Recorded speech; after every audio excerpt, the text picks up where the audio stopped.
Today, we get the honor and the privilege of talking with Paul Smith, who is the co-founder of the Integral Christian Network. And our conversation today for our audience is going to be about what's prayer? What are the different ways we can pray?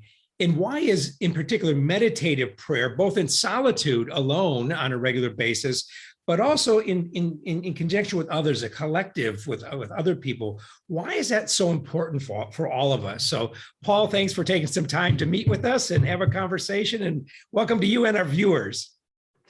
Thank you. It's great to be here. I thought I'd just take a minute for those our viewers who are not familiar with Paul and just give you some of his background here. So, Paul, besides being the co-founder of the Integral Christian Network, which we'll talk about, Paul is also a Christian mystic, author, and retired Baptist minister. After writing a number of books, speaking at conferences around the country, and retiring as a pastor a few years ago, Paul moved into what he calls his elder stage. Now, along with Luke Healy, he fosters the dynamic vision of the new expanded Trinity, which he calls the three faces of God, and we'll talk about that, and the evolving mystical practice of we-space communities around the world. Paul says in what the Integral Christian Network calls whole body mystical awakening practice, he accesses a still mind, overflowing heart bliss, gutsy divine energy, and grounded feet whenever he turns inward. According to Paul, this is the most exciting, evolving time of his life.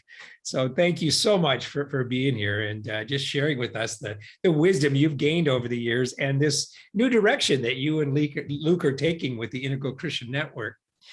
To jump in there, Paul, can you just kind of give us a summary of your life journey from childhood, teenager, Sure. middle age? Who were the people, the faith traditions, the things that shaped and formed you spiritually? Sure.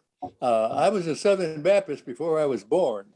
My pregnant mom enrolled me in the nursery of the Southern Baptist church she went to. So that made me a Southern Baptist. And I am forever grateful for that church, which is a rather moderate church, for introducing me to Jesus.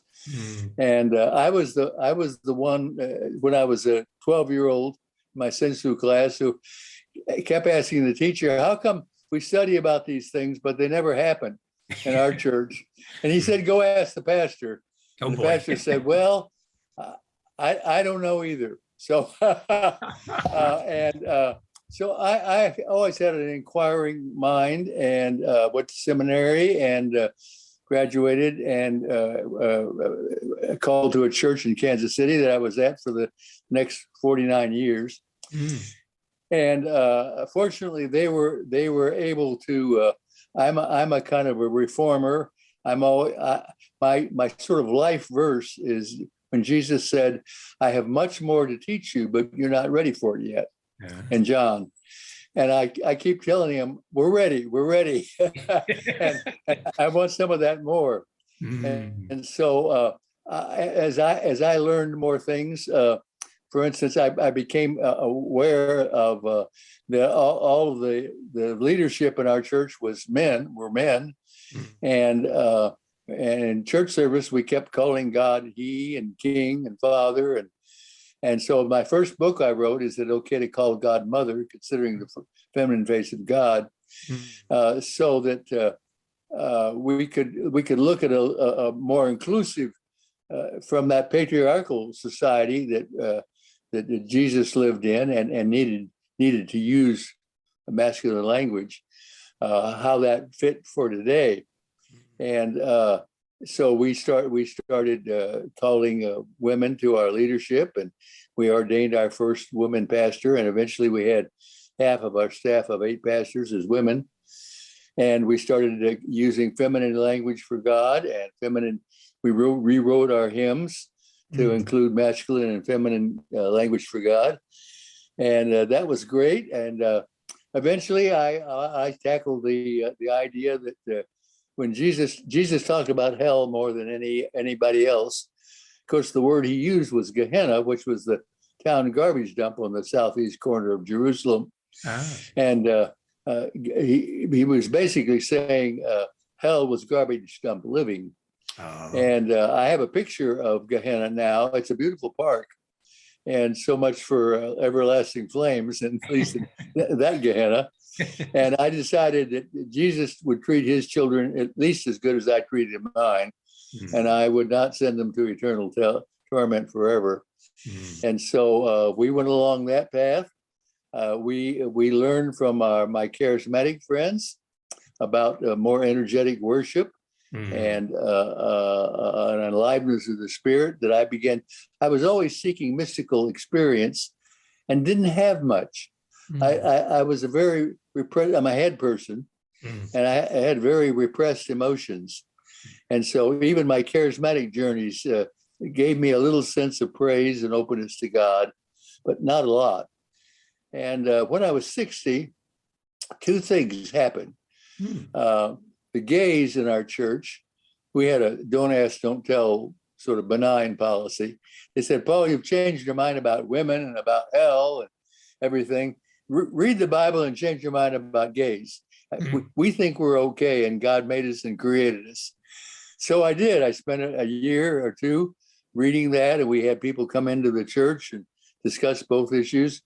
And I realized in my mind, I had been totally wrong about my understanding of that and changed my mind to the gays' great relief. And we started all along. The Southern Baptist Convention kept trying to kick us out. They didn't like women pastors. They didn't like us being charismatics. They didn't like me not believing in hell. But when we started gay unions, that was too much, and gay marriage. But personally, a more transformative thing happened when I took the theological grid of gay is bad and not according to God's will off my head, that I ran everything through. I realized after my 33 years of marriage and 2 kids that I was gay. So that was a revolution. I told my wife, and she said, "Well, that's a relief." and she knew, and my kids were just fine with it, and the church was eventually just fine with it. And I found at the same time, I discovered one of my heroes, Ken Wilber, and integral philosophy. And I learned to meditate and take meditative prayer seriously from a Buddhist, Ken Wilber. And then I also became between embracing integral Christianity or integral philosophy translated into Christianity and owning my emotions and sexuality, when taking the lid off my sexuality, took the lid off my spirituality. And I immediately began having mystical experiences. I experienced a closeness to God I had never experienced before. I began to experience Jesus up close. I experienced Jesus touching my arm. He's touched my arm for the last 20 years all the time. I can feel him on this arm right now. Wow. And I was able to have a framework for that with integral Christianity. As I interpreted, and I wrote my next book called Integral Christianity, The Spirit's Call to Evolve, which explains all that. And I have other heroes. Richard Rohr is one of my heroes. And in the process, Richard and Ken Wilber and I became friends. And that was wonderful. I have some other heroes that I don't know as friends, but Ramon Panicar, who's a beautiful theologian, Jorge Ferrer, who's a transpersonal psychologist, who kind of adds and corrects Wilber in some ways. I find him fascinating. And anyway, that's transpired in my journey. And like I say, when I retired 6 years ago, I began this journey into what we now call the Integral Christian Network, and it's been a very, very, very exciting time. Wow. That's it. Yeah. You call yourself a mystic, and that term, I think more and more is being used in our Christian world. Some people think it's a brand new term, but if you go back to the saints and, the ancient traditions, I mean, it's something that we seem to have lost, but some people are scared of that word mystic. Can you define what is a mystic? Well, a mystic is Jesus. Jesus was a mystic. He experienced he had a direct experience of God and spiritual realities, which is what mystics do. They experience God directly and spiritual realities in terms of wisdom and connecting with, well, for instance, Jesus connected with Moses and Elijah. That was a mystical experience. Okay. Those were two spiritual guides. I always ask myself, well, why didn't you just ask the topic of his, and during his speaking with Moses and Elijah was his upcoming death. Yeah. And I asked him, why didn't you just talk to God about that? He says, well, because I needed to talk to two people who had died. I needed to talk to two people who had experienced it. And so there was Moses and Elijah. Wow. And I also learned from him that in spite of the fact that the Old Testament says you shouldn't consult the dead, Jesus consulted the dead. Moses and Elijah had been dead for many years, centuries. And so I began to have a place in my mysticism for connecting with spiritual guides. I connected with not only Jesus, but with John, the beloved. And of course, I connected with God, whom I call Abba. And I have another guide that I just found out about, who's a more ancient guide called Zakiel. And I'm just learning about him. But anyway, that's a part of the mysticism that I think Jesus embraced. Sure. And he may have learned about mysticism from in working in Sepphoris, which is 4 miles away, where he and his brothers and dad traveled to for their construction work. Okay. That was an international travel route, and he may have learned from mystics of all traditions there. Sure. So I think when Jesus went out to pray all night, he didn't keep repeating the Lord's Prayer 1,000 times. As a matter of fact, he may have never said the Lord's Prayer. That was a teaching prayer, not a praying prayer. Sure. And so I think Jesus was a mystic, and then we have all the beautiful mystics throughout history, and the mystics that I know, and the mysticism that I experience, which is just life transforming. You can read a book, but when you put it down and have an experience with God or with Jesus or with Mary, it changes your life. Yeah. So in short, would you say a mystic is an individual that has a direct experience of God and other maybe holy men and women? You know, God and spiritual realities. I think when we experience God directly, that opens the path for us to become aware of more than that. There's another world that we access only in subtle awakened consciousness that gives us information.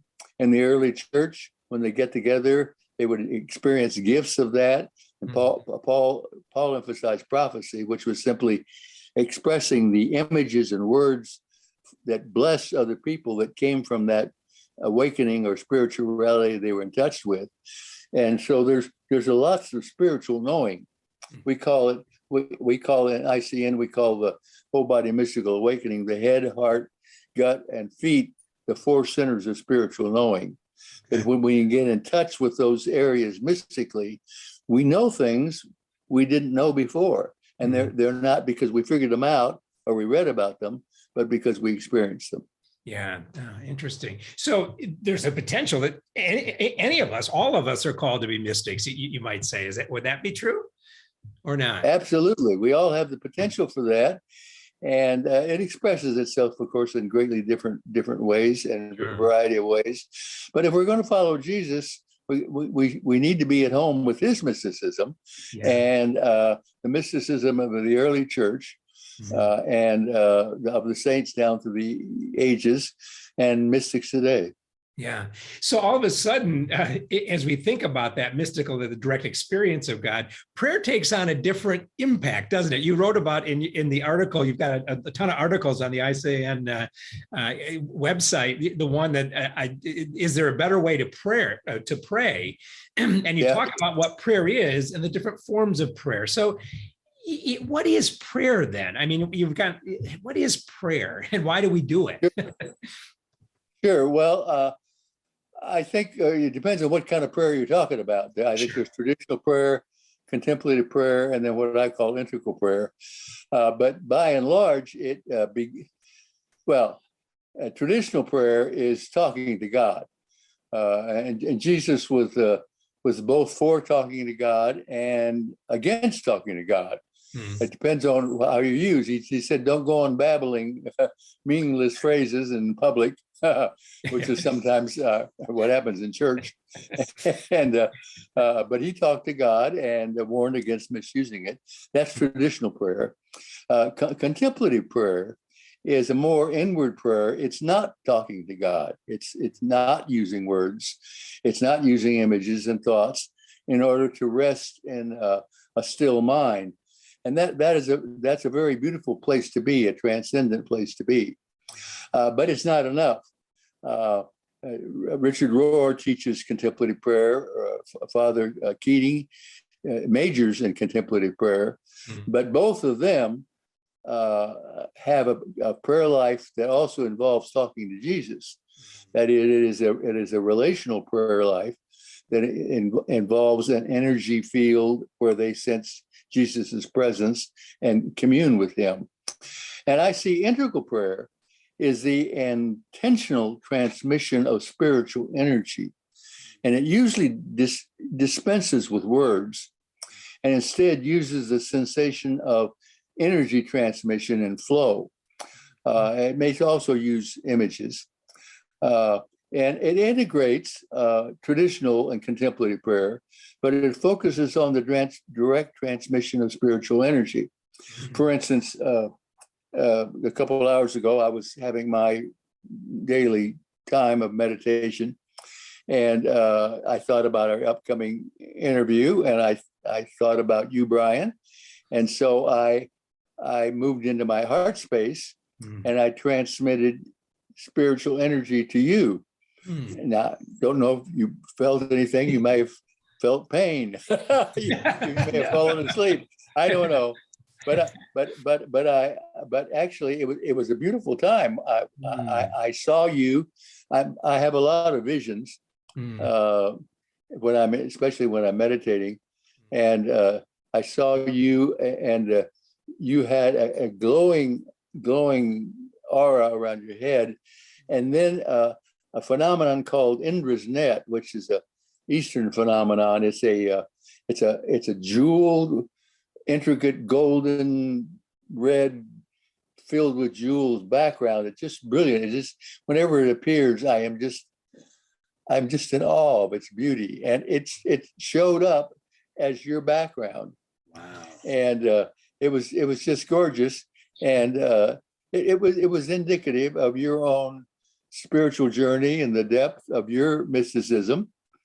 I also saw you may not want me to talk about this. I don't know. I'm loving it. This is great. Okay. I saw a picture of you being sad in the midst of all this. There's a little place where you were sad. I don't know if that fits or not. I take Paul's admonition when I'm seeing and hearing things for other people, which is let other people decide whether it's useful or not. Sure. It may be what I had for breakfast rather than the Spirit speaking to me. Sure. But anyway, that was the picture I had for you. And that was a lovely time. Yeah. I had this lovely time of transmitting to you. And now I feel your heart and your love transmitting back to me. Yeah. And so that's this in this space, we're experiencing integral prayer, which is this awareness of the spiritual energy fields that are always around us, and we direct them energetically. And I think this is in the New Testament. This is what Jesus did when he was healing people. He transmitted healing energy. When the woman who touched him that was healed, and she said, he had said, "Who touched me?" And then he said, "I felt the power go out of me." Well, that's a transmission of spiritual energy. Sure. Jesus breathed on his friends in a direct transmission of spiritual energy. A Pentecost was a transmission of spiritual energy. And it included, if you read the book of Acts, Pentecost was repeated in new followers of Jesus as they moved into an awakened spiritual dimension. And that was a transmission. Peter or Paul would pray for them, or Paul got prayed for by Ananias for that transmission. And the house church meetings were time where they're all transmitted the spiritual energy to one another. And I see it as the fulfillment of Jesus's instructions that we should not ask God, if we're looking at a mountain, we should not ask God to move the mountain. We should move it ourselves. Mm-hmm. Well, how would we do that? Well, we do it through transmitting spiritual energy. And the less ego we have, it being attached to our ego gets in the way of that transmission. So the greatest transmitters are those who have the smallest egos. And so anyway, that's the way I see integral prayer.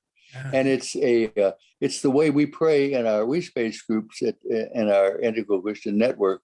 These are groups of 6 or 7 people from globally that collect on the internet, and they spend 2 hours sharing, and then we also spend about an hour doing this transmission prayer. We move into our 4 spirit head spaces, heart and gut and feet spaces of spiritual knowing, and then we start transmitting to one another or to other people outside the group, and eventually we end the group by transmitting to the whole world. Wow. And it's astounding. I experienced one thing when I'm meditating by myself, like I did this morning, or meditating prayer. But when I'm in that group with 5 or 6 other people, my group meets here, used to in person in Kansas City. We meet online now too. Sure. And I meet with the new groups we start 2 or 3 times. When I'm in those groups where these are people now who by and large, some of them have spent years in TM or centering prayer or other kinds of meditative prayer. They're spiritual directors. They have all kinds of experience. They tune in quickly, and there's this energized atmosphere, this energy transmission that just sends me into bliss and waves of joy and energy. And so that collective field is what I missed in more private forms of praying. Okay. I also missed it in church, in that Sunday morning church, we had wonderful worship times, and the orchestra was wonderful, and the pipe organ was wonderful. And, but basically the people there didn't know how to go inside and awaken that mystical element. They stayed at a very, very superficial level. Yeah. And so when you get with 5 or 6 other people who know how to access that more deeper mystical level, it's filled with love and bliss and joy and spiritual knowing and a wonderful transmission. And we have found that it transforms people's lives. That's the witness that people have who've been with ICN for a year or 2. Sure. So it sounds like, as you're saying, that individual solitude, the integral prayer, as you did earlier today, in solitude is an important practice, along with the collective prayer, because there's a different experience of God in the midst of both of those. Both are rich, but what I hear you saying is they're both very important to deepening our spiritual relationship with God and ourselves. Well said. Well said. Yeah. Yeah. I mean, in this day and age, the world is so noisy and secularism is growing by leaps and bounds. But there's this draw to solitude, to this deeper experience. I know when I became a spiritual director years ago at Dominican Center here in Grand Rapids, when I went there, I was probably in my early 30s. And I had a good foundation intellectually of God, having been raised Catholic and going to Catholic schools. And that was a wonderful foundation. But I had that same thing. I want to experience God. And that's where the good sisters taught me was the form of contemplation, meditation, even perhaps early stages of integral prayer. And all of a sudden I began to see God as someone that guided me, that I could talk to. Again, not that there was a verbal voice, but I knew when it was love, when it was guidance, when it was wisdom. And then I test it with a spiritual director or someone else, say, is this really God's movement in my life? All of a sudden the relationship changed. And that's what I hear that you experience in your own way too, that all of a sudden you move from this, traditional prayer, which is good, very good and very important, contemplative prayer, centering prayer, which is good. But then when we move into this integral prayer, it sounds like that's the next level of prayer, moving into that deeper relationship with our authentic selves and God. Is that a fair assessment of that? I think it is. We're able to access what I call the three faces of God, God beyond us, which is the awe of transcendence, where we're just lost in the cosmos. God beside us, which is where we experience the dynamic presence of God, of Jesus, Mary, the saints, whoever we're connecting with, and then the experience of the face of God, that's God being us, where we're made in the image of God. First Peter says we participate in the divine nature, and we're, as Richard Rohr says, we have God's divine DNA, where we experience that divinity deep down in us. And we have found it experienced in our gut, in our womb. Jesus said, out of your innermost being shall flow rivers of living water. And the word there is, in Greek, is kolia, which is translated as gut or belly, other places, or womb. And so we call it a spiritual womb. And in that place, I experienced my divine identity. And I think all three of those faces are important. Most Christians have one or two they like, and the third one they don't like at all. Evangelicals don't like the one about that we are divine, as Catherine of Genoa said, my me is God, or Eckhart said, the eye with which I see God is the eye with which God sees me. They don't like that part. My postmodern friends who are attracted to ICN because they've ditched church and are looking for something more, they don't like the idea of talking to Jesus, because that sounds like that old abusive evangelical stuff. And I keep saying, I talk to Jesus too. Exactly. But when you integrate all three faces, God beyond us, God beside us, and God being us, I think we have the most complete understanding of and perspectives of God we can have. Matter of fact, I think that's an expanded Trinity. The Trinity is both basically God beside us. God is Father, God is Son, and God is Spirit, or God personified. And I think we can expand that to make it, each of those has a beyond us dimension, a beside us dimension, and an internal dimension. That's what I wrote my last book about, which is your God big enough, close enough, you enough, Jesus and the three faces of God. Wow. So anyway, that's... Yeah. And the word that rises up, Paul, as you share that, is incarnation. I mean, isn't that what Christ called us to do, is to be the hands and feet, to have that same experience of God's guidance, the human and divine together, co-creating. And as we experience those three faces of God,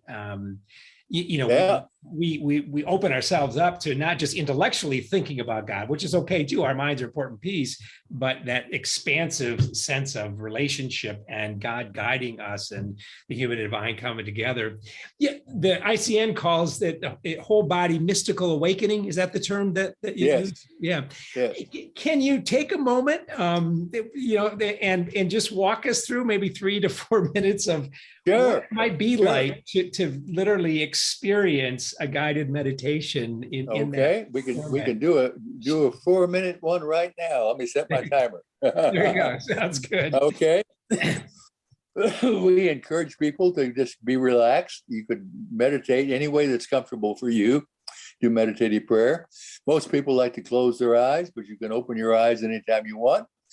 And we encourage people to become aware of their breath. So just right now, with maybe your eyes closed, you might become aware of your breathing. Become aware of your breath passing through your nostrils, entering your heart space,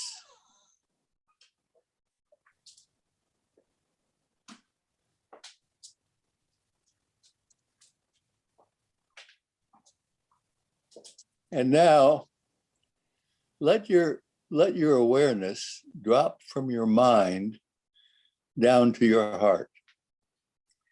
You can do that in several ways. One, you can tap on the top of your head, and you can tap down the side of your face, and you can tap down the side of your neck until you reach your heart, and keep tapping on your heart until you feel your awareness is in your heart space. Just feel your mind drop down into your heart, your consciousness down into your heart space. Or if you need to and want to, you can put your hands on your heart and feel your heart space warm up. Feel the warmth increasing there. And if you need more help to get the flow of love going, think of someone you love. And think of that love you're feeling for them right now.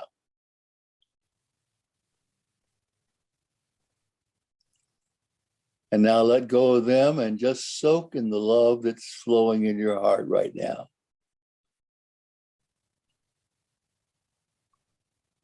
That love that's flowing in your heart is both your love and God's love, because God is love.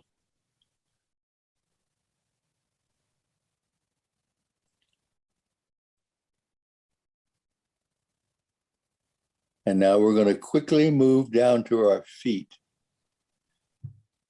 Just wiggle your toes or move your feet around on the floor and become aware of your feet touching the floor and the earth.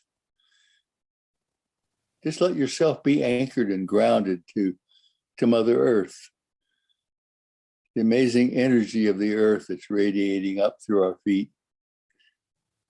You can see roots going down to your feet.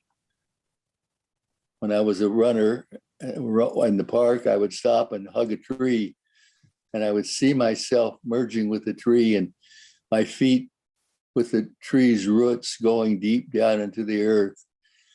And I would feel very much at one with the material creation, with God's creation of earth and cosmos. And while we're being spiritual, we need to be grounded and anchored, and that's what our feet do. Now just breathe that earth energy, that anchoring, grounding, stabilizing energy up through your legs and into your tummy, to your gut. We call it a spiritual womb. We all have a spiritual womb, whether we have a physical one or not. Our gut is the source of our identity, our gutsy courage, our creativity. There aren't any thoughts or feelings in our gut, just sensations and intuition.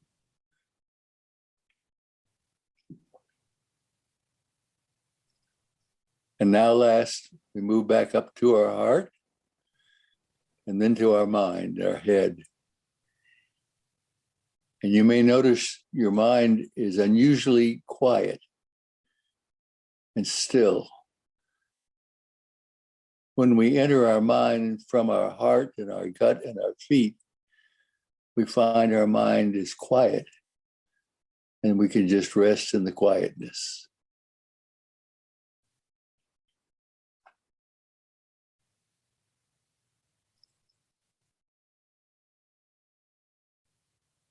And now we send all the love and all the sense of God's presence that we've experienced in our thinking, in our love, in our identity of God's identity as us.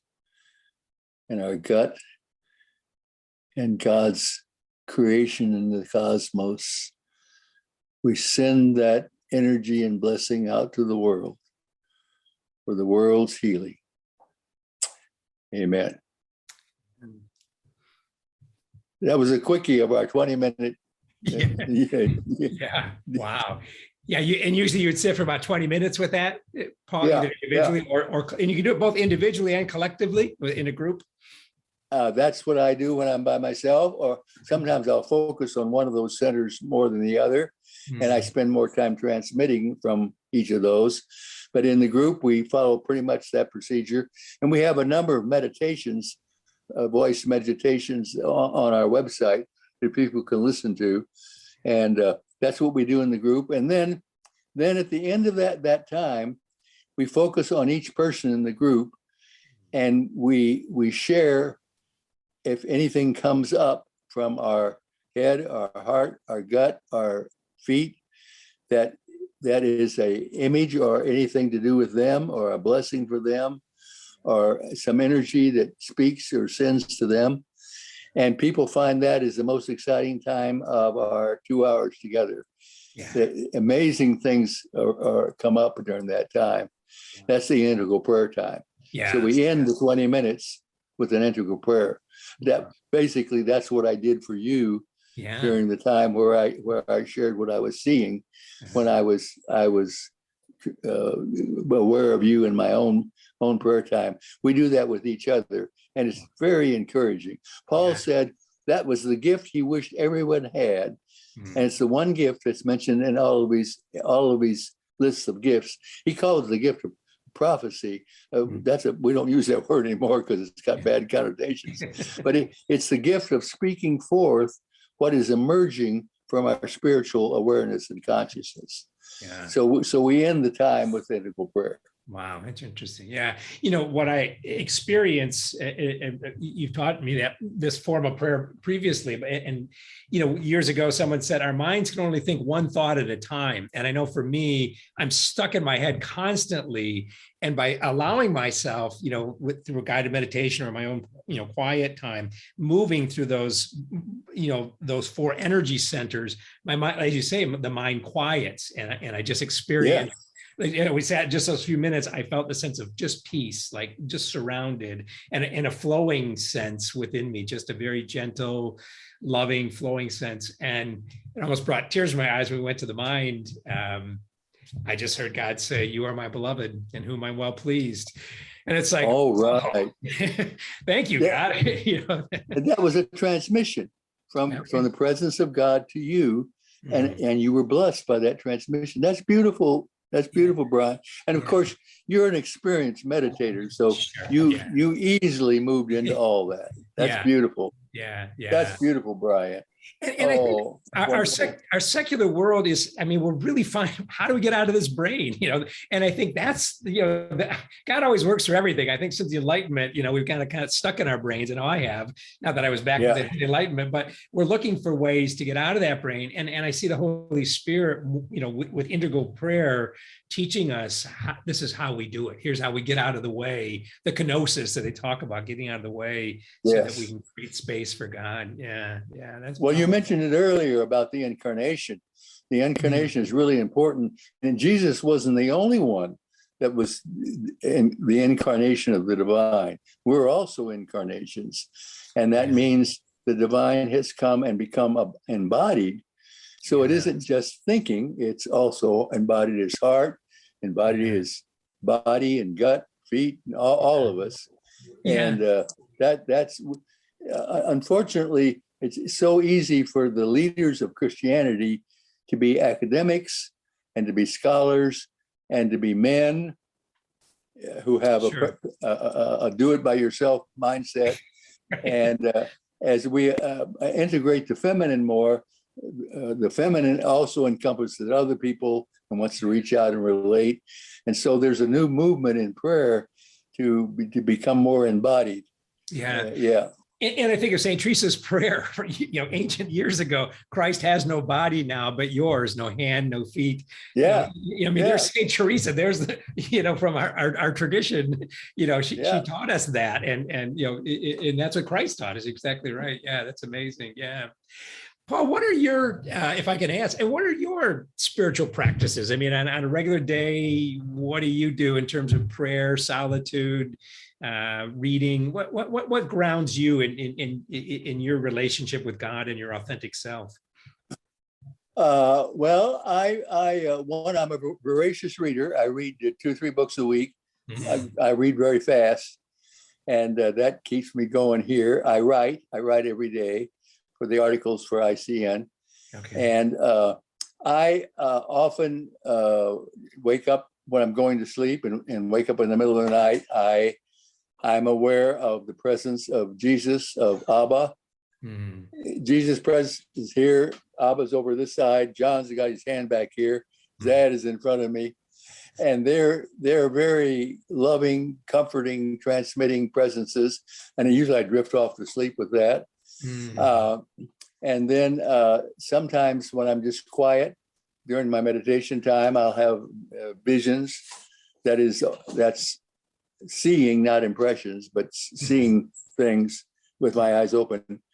And that's very helpful. And then Luke and I are kind of soulmates. He has a family and small children. He's younger. He's 37. I'm 84.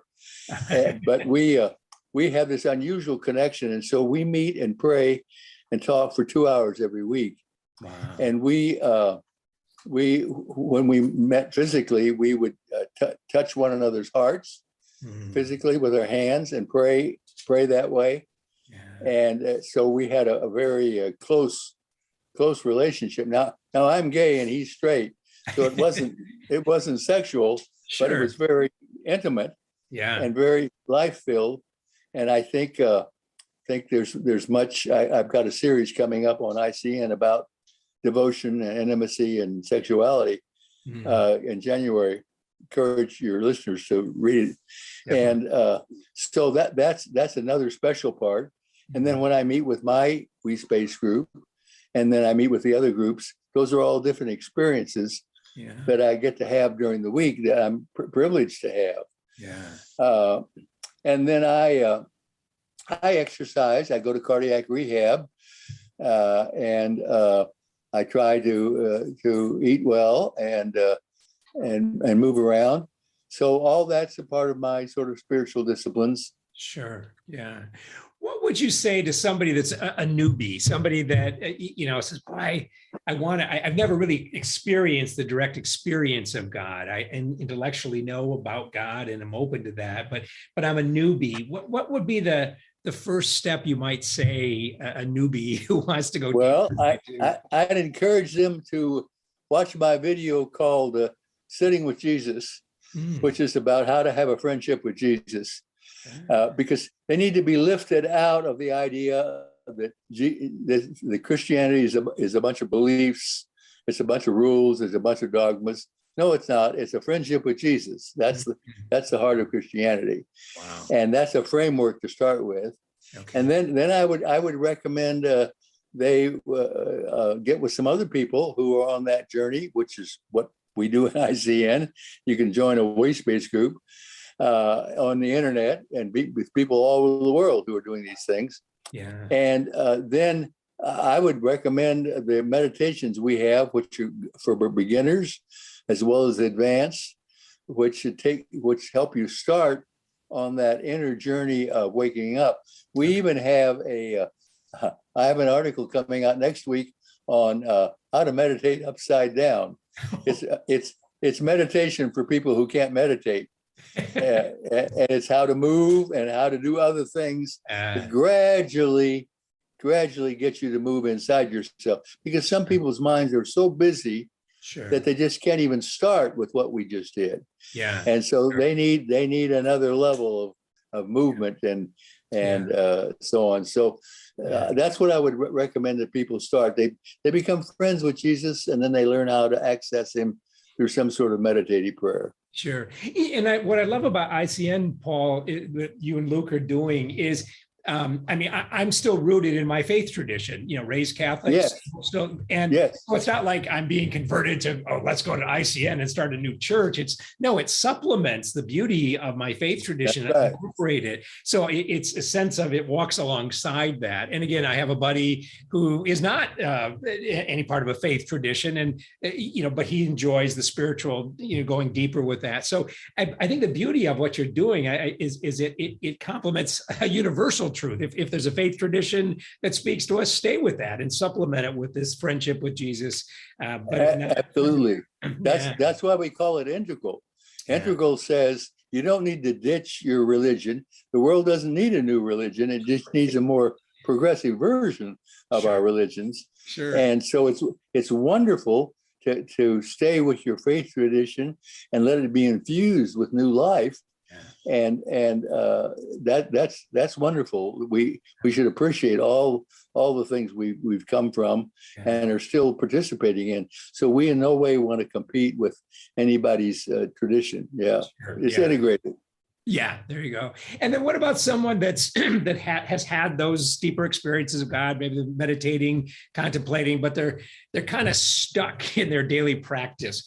Somebody that says, I'm just kind of hit this wall. What might you say that they might do as a step? Get with some other people. What they're doing, they're still on that lonely journey, trying to do it by themselves. And Jesus, the early church was established. Jesus didn't say, now I want you to go off by yourselves and meditate and pray. He said, no, I want you to get together. And getting together is that life. But you need to get together with people who are compatible with where you are on your journey.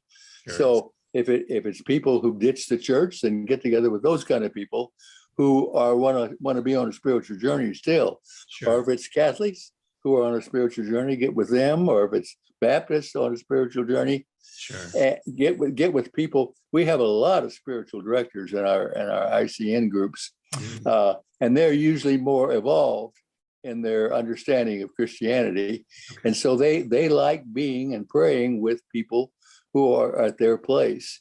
And so, if someone's stuck, I would say by all means, either get a spiritual director, which is another form of collective being together, or find a group of like-minded people on a similar journey, and see if that doesn't get the spiritual juices going. Okay, yeah, makes sense. So what tools and resources and how do people learn more about ICN? Is there a website that ICN has?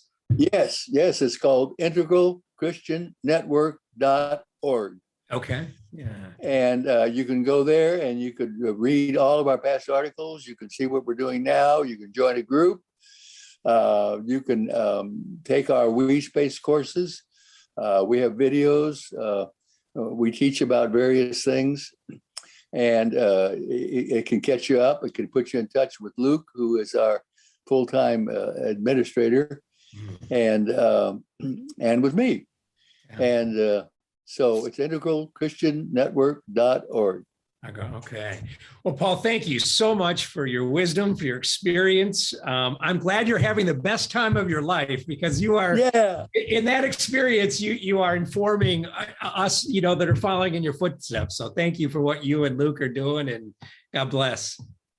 Well, and thank you, Brian, for what you're doing. Blessings on you. Yeah, thank you. This is a wonderful time. I've enjoyed it immensely. Me too. I sure have. Yeah.